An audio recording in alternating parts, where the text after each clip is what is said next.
On a profité d'une journée fin août pour suivre le bourgmestre Yvon Mayer, accompagné de 2 policiers, et faire le parcours du plan vélo pour voir ce qui fonctionne et ce qui fonctionne moins dans le plan de circulation. On démarre doucement en descendant la rue du Lombard.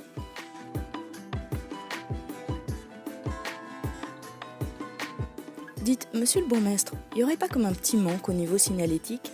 Pour rappel, dans le bas de la rue du Lombard, on peut aller tout droit, et puis c'est tout. Passage par Anspach, Fontenas, Bogart et Alexia. RAS pour ces rues-là. Jusqu'ici, tout va bien.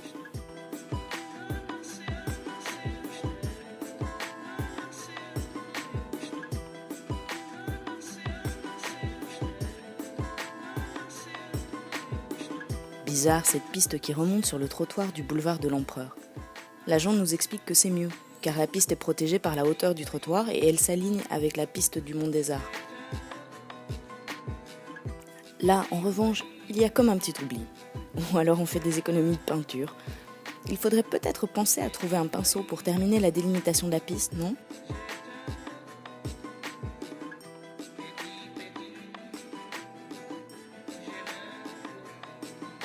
Au niveau de la gare centrale, on ne sait plus bien quelle voie suivre. Même les agents s'y perdent un peu avec ces indications confuses. Un panneau de signalisation ou un marquage au sol plus clair ne ferait visiblement pas de mal. Après, c'est vrai, on avoue, le parcours est assez sympa à faire. On respecte les feux de signalisation et on laisse passer les piétons. Et oui, le vélo, le képi ou la présence du bourgmestre n'empêche pas de respecter le code de la route. Tiens, des travaux.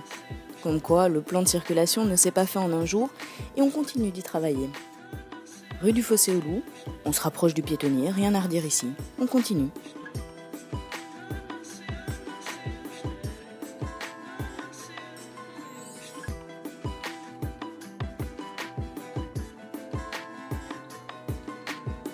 Rue de la Vierge Noire, rue Van Artevelde, ok, on avance.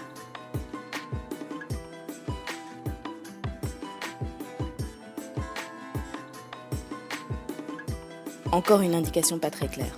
En même temps, il paraît que c'est une spécialité belge. Bon, il faudra penser à clarifier tout ça.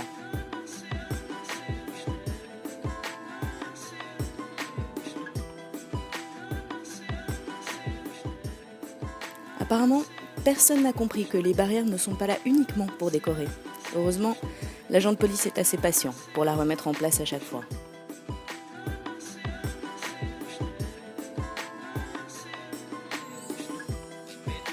Entrée sur le piétonnier, petit rappel, priorité aux piétons, donc pas la peine de jouer les sprinteurs du Tour de France. Voitures et vélos doivent rouler au pas. N'oubliez pas que vous pouvez faire graver gratuitement vos vélos sur simple présentation de votre carte d'identité lors de la journée sans voiture le 20 septembre prochain. La boucle est bouclée et on peut dire que ça roule tranquille pour les vélos autour du piétonnier. Si en plus d'être bon pour la santé, c'est aussi simple de rouler à vélo à Bruxelles, pourquoi ne pas vous laisser convaincre ? Questions, remarques ou suggestions, rendez-vous sur le site www.bruxelles.be.